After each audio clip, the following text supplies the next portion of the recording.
Dan puncaknya itu ada di Maret, Mas. Di Maret itu kami berkumpul menjadi satu karena sudah banyak sekolah yang dirumahkan, yang bernasib sama.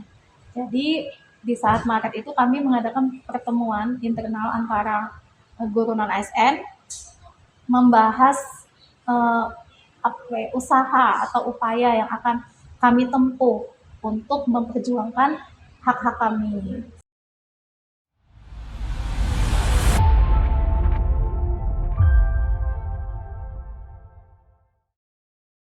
Jadi waktu Januari itu ada rapat internal kepala sekolah bersama dinas pendidikan yang membicarakan terkait Undang-Undang Nomor 20 Tahun 2003 bahwa mulai Januari 2026 tidak ada lagi status non ASN kecuali P3K dan PNS. Kemudian guru non ASN yang tidak masuk PW atau P3K ini mereka sepakat untuk merumahkan. Nah, pada Januari tersebut itu baru beberapa sekolah yang dirumahkan. Kemudian Februari data kami dikeluarkan dari Dapodik. Dan puncaknya itu ada di Maret, Mas. Di Maret itu kami berkumpul menjadi satu karena sudah banyak sekolah yang dirumahkan, yang bernasib sama. Jadi di saat Maret itu kami mengadakan pertemuan internal antara guru non ASN membahas eh, usaha atau upaya yang akan kami tempuh untuk memperjuangkan hak-hak kami. Jadi dari Maret itu kumpul internal dulu sesama guru non ASN yang bernasib sama, kemudian kami menempuh ke PGRI untuk mencari pendampingan pada bulan April. Kemudian waktu itu saya menemui Pak Joko selaku Ketua PGRI dan Pak Joko berkata untuk melengkapi dulu guru-guru non ASN yang terdampak. Maka itu kami mencari data nih guru non ASN yang terdampak yang tidak masuk P3K atau P3KPW dan muncullah data 29 guru tersebut, Mas. Gitu ceritanya. Kemudian waktu tanggal 8 Mei kami mendatangi sekretariat PGRI untuk mengumpulkan data yang diminta oleh ketua PGRI yaitu Pak Joko.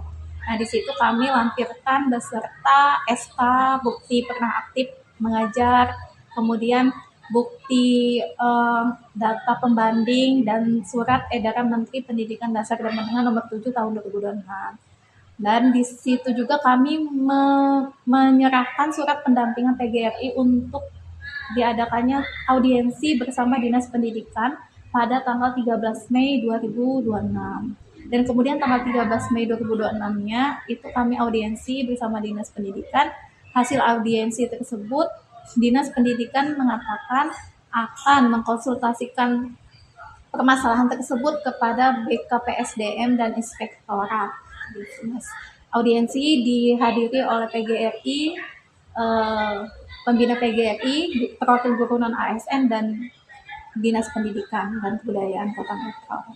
Kemudian seiring berjalannya waktu pada tanggal 25 Mei 2006 Dinas Pendidikan yaitu Kabid Tendik bersama Sekdis dan bersama Ketua PGRI mengunjungi kantor BPKP untuk berkonsul masalah guru non ASN. Dan hasil konsul dengan BPKP itu, pada prinsipnya BPKP itu membolehkan guru non ASN tersebut masih dipekerjakan selagi tidak bertentangan dengan surat edaran Menteri Pendidikan Dasar dan Menengah nomor 7 tahun 2006. Tapi sangat disayangkan sekali pada waktu konsul bersama BPKP tersebut tidak ada notulen yang tertulis. Gitu. Jadi hanya konsultasi secara lisan. Hasil itu disampaikan oleh Ketua PGRI pada tanggal 26 Mei-nya. Kami dikumpulkan perwakilan guru ASN untuk menyampaikan hasil konsultasi dengan BPKP pada tanggal 25 Mei dan hasilnya itu adalah sepakat tadi membolehkan gitu pada prinsipnya. Kemudian pada tanggal 2 Juninya DPRD itu mengundang PGRI dan Dinas Pendidikan untuk diadakannya rapat dengar pendapat membahas terkait implementasi surat edaran Menteri Pendidikan Dasar dan Menengah. Dan waktu RDP itu perwakilan dari kami juga hadir, kemudian yang mewakili adalah saya sendiri dan sekretaris dari Forum Guru Non-ASN. Kemudian di RDP itu masing-masing pihak menyampaikan pandangannya. Pertama dari pihak PGRI mendesak Dinas Pendidikan agar segera mengaktifkan data guru non-ASN. Kemudian DPRD juga mendesak juga untuk Dinas Pendidikan untuk segera mengaktifkan data guru non-ASN lagi dalam Dapodik dan meminta Dinas Pendidikan untuk tidak terburu-buru eksekusi apapun regulasi dari pusat gitu. Dan kemudian Dinas Pendidikan juga menyatakan sepakat untuk mengaktifkan kembali data non-ASN guru non-ASN ini, tapi pelaksanaannya masih menunggu surat balasan dari BPKP. Dan pada RDP itu juga kami dikejutkan dengan pernyataan dari Dinas Pendidikan bahwa ternyata di antara 29 data yang kami setor itu, yang kami kumpulkan itu, masih terdapat 7 orang yang aktif Mas Dapodiknya. Setelah kami cross check siapa aja yang aktif, ditemukanlah nama-namanya beserta sekolahnya. Kemudian kami kami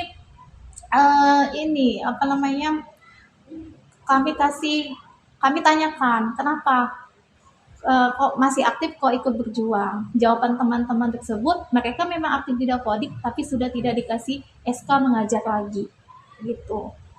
Kemudian ya sudah, kami tidak masalah, tapi itu menjadi patokan atau pandangan kami. Kalau yang lain itu harus dikeluarkan dari Dapodik dan ada 7 yang masih aktif, ya kenapa kami juga tidak bisa seperti yang 7 ini gitu. Kenapa kami harus dikeluarkan dari Dapodik sedangkan yang 7 ini masih aktif gitu Mas.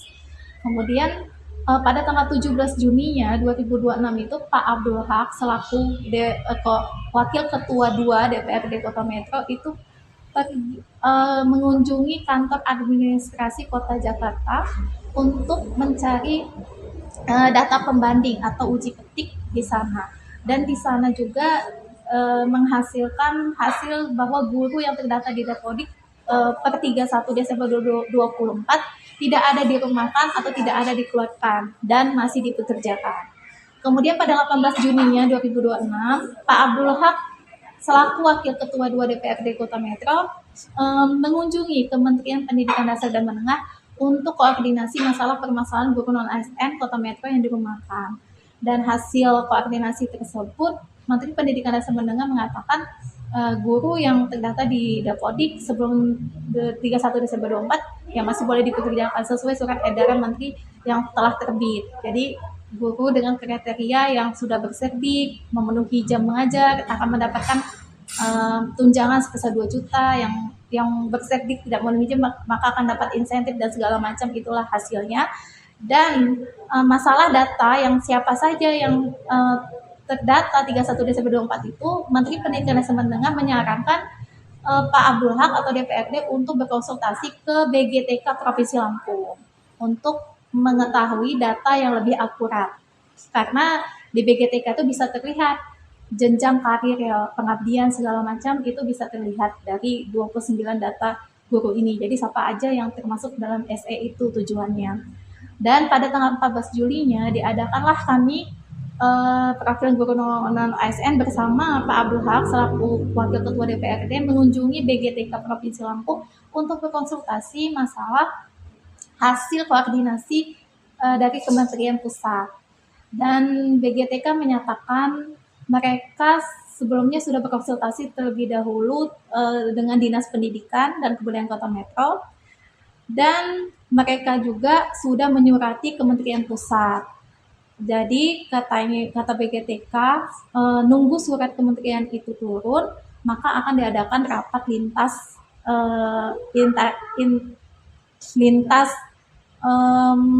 akan diadakan rapat bersama instansi-instansi terkait. Nah, tapi sebelum surat tersebut turun, pada tanggal 16 Julinya diadakan rapat Sekda mengundang instansi-instansi terkait seperti kepala sekolah yang guru non-ASN yang terdampak, PGRI, BGTK, BKPSDM, dan Inspektorat untuk mengadakan rapat koordinasi lah internal ya, rapat internal. Dan di situ hasilnya juga mereka menyepakati bahwa guru yang masuk dalam SE akan diaktifkan lagi dapodiknya, tetapi pelaksanaannya menunggu surat balasan dari surat balasan kementerian. Dan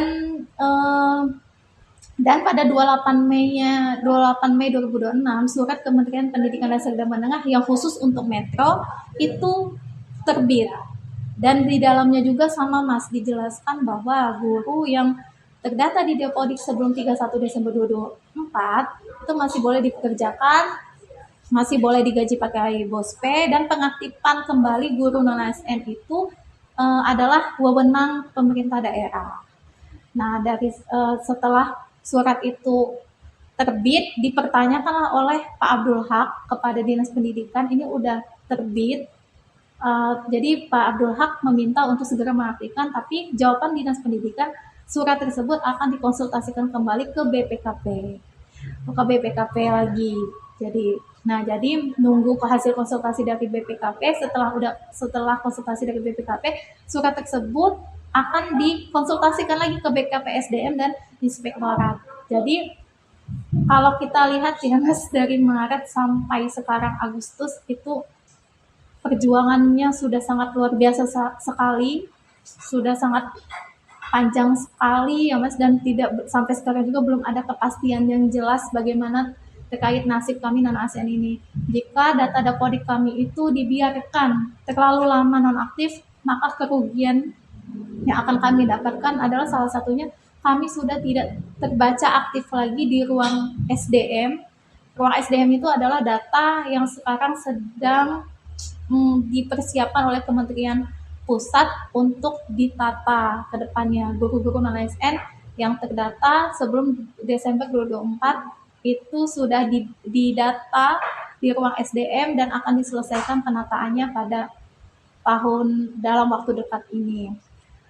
Kalau kami tidak aktif, ya syaratnya untuk penataan itu kan harus aktif. Kalau data Dapodik kami tidak terbaca aktif, ya maka kesempatan untuk mengikuti penataan tersebut ya hilang Mas. Dan pengabdian juga dari Januari sampai bulan 8 ini ya jejak pengabdian kami juga terputus. Karena kami adalah guru yang aktif sebelumnya, termasuk saya ini mengajar dari 2017, kemudian 2019 saya masuk Dapodik, 2024 saya pindah mutasi ke sekolah negeri, dan itu jejak pengabdian saya tidak terputus karena saya pindah ke negeri, saya terpanggil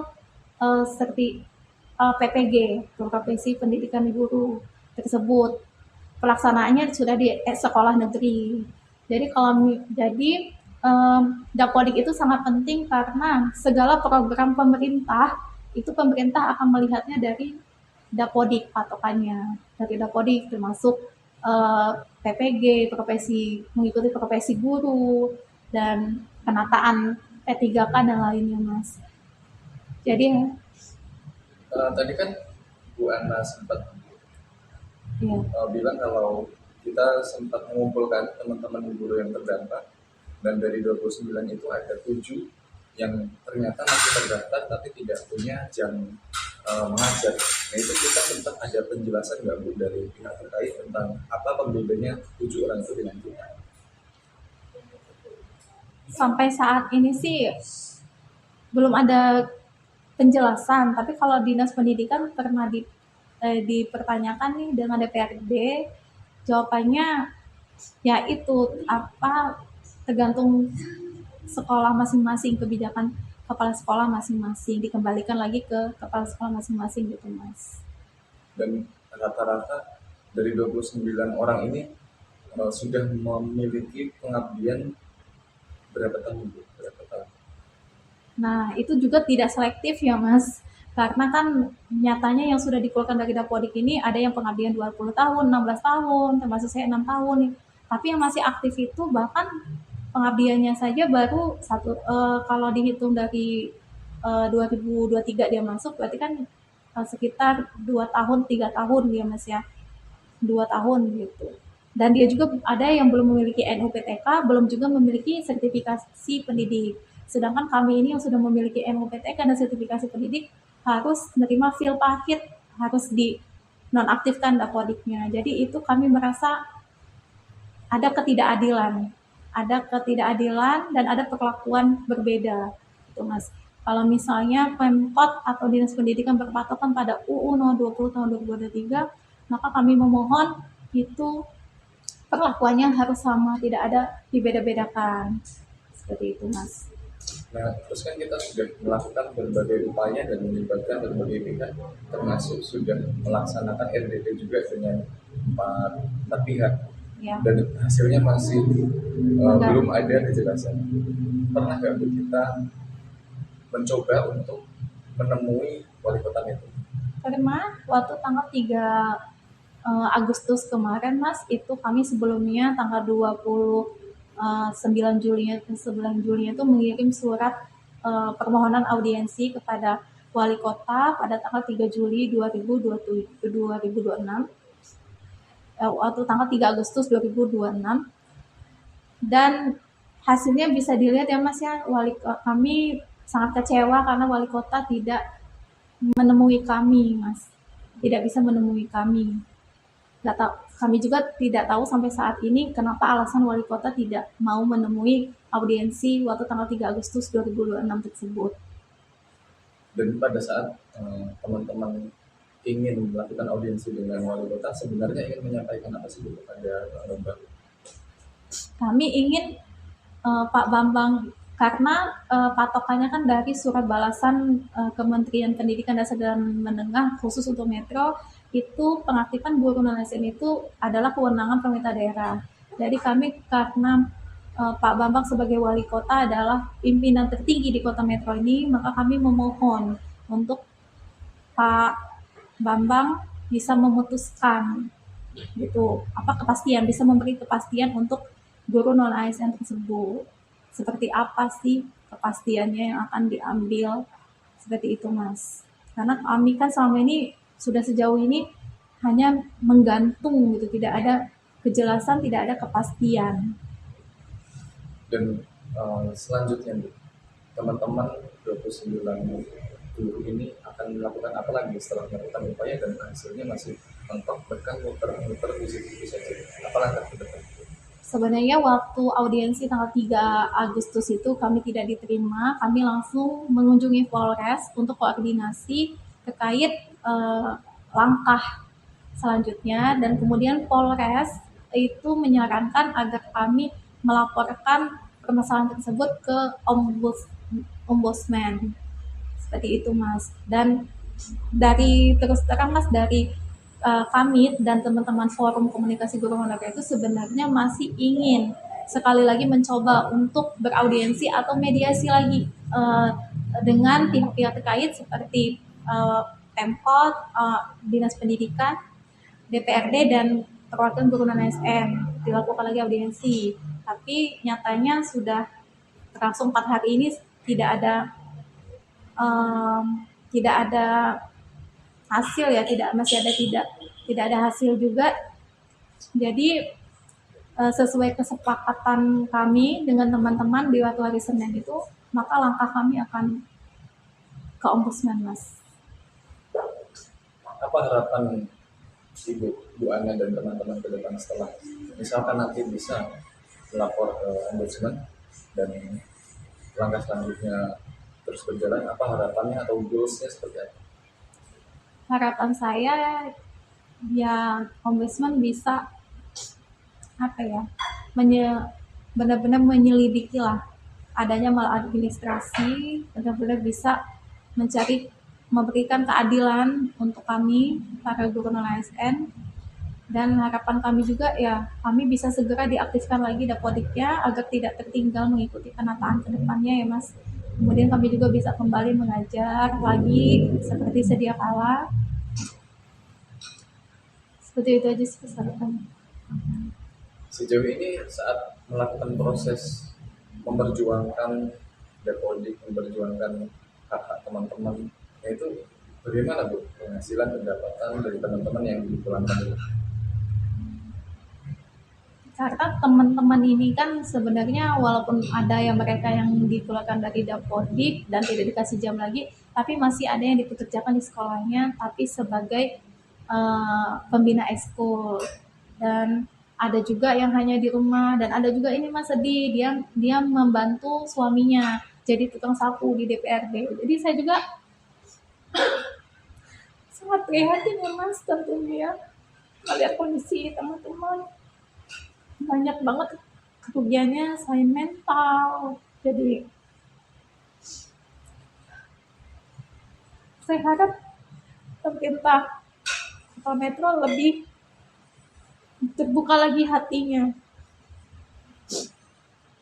jangan melihat peraturan, satu peraturan aja, tapi tolong lihat peraturan yang lainnya, seperti surat Menteri Pendidikan Dasar dan Menengah ini kan sudah jelas gitu.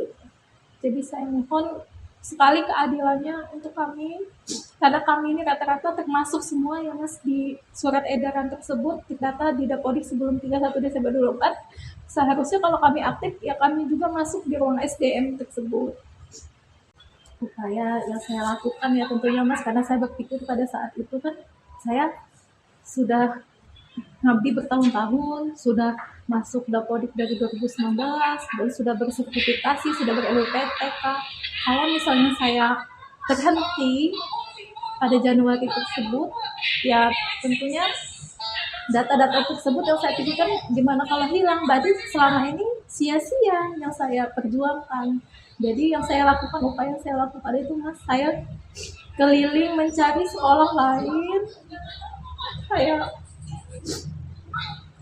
cari sekolah yang mau, yang bisa nerima, tetapi ternyata sekolah-sekolah swasta itu pada full Mas. Bahkan di sekolah saya sebelumnya, karena saya pemutasian, itu juga ya sudah full juga, tidak bisa menarik data saya yang setelah dinonaktifkan. Jadi segala upaya itu sudah saya lakukan. Ada yang banyak orang bilang kenapa tidak segera mutasi pindah, ya itu sudah saya lakukan, tapi sampai sekarang saya belum mendapatkan sekolah yang mau narik data karena kuota di sekolah tersebut ada penuh Mas. Karena kami juga dimutasikan juga kan tanpa ada surat pindah terlebih dahulu, makanya kami juga menemukan adanya maladministrasi. Jadi kami akan melaporkan hal tersebut ke Ombudsman, biar Ombudsman yang bekerja dan menyelidiki dari apa yang telah kami rasakan selama ini.